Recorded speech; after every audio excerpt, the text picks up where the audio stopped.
Rice কুকারে ভাত রান্না করতে গিয়ে বিদ্যুৎ স্পষ্ট হয়ে প্রাণ হারিয়েছেন আফরোজা খাতুন নামে এক গৃহবধূ। মর্মান্তিক এই ঘটনাটি ঘটেছে ঝিনাইদহের শৈলকুপা উপজেলার শ্রীপুর গ্রামে। বৃহস্পতিবার 30 জুলাই সন্ধ্যা 7টার দিকে এই দুর্ঘটনাটি ঘটে। পরিবারের সদস্যরা জানান, আফরোজা খাতুন সন্ধ্যায় রাইস কুকারে ভাত বসিয়ে পাশের একটি কক্ষে যান। কিছুক্ষণ পর ঘর থেকে পোড়া গন্ধ পেয়ে তিনি দ্রুত রান্নাঘরে ফিরে আসেন। কি হয়েছে তা দেখতে রাইস কুকারের ঢাকনা খুলতেই হঠাৎ বিদ্যুৎ স্পষ্ট হন।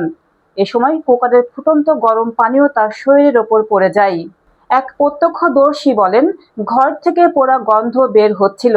তিনি ভেবেছিলেন হয়তো সুইচ বা বোর্ডে কোনো সমস্যা হয়েছে, তাই দেখতে গিয়ে কুকারের ঢাকনা খুলতে বিদ্যুতের শকে পড়ে যান।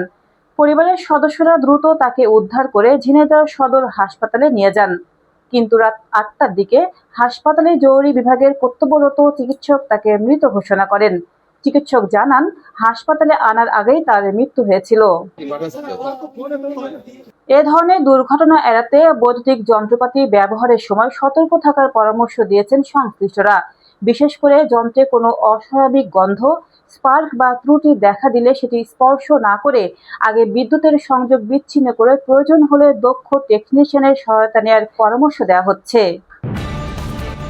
News desk অন্যধারা।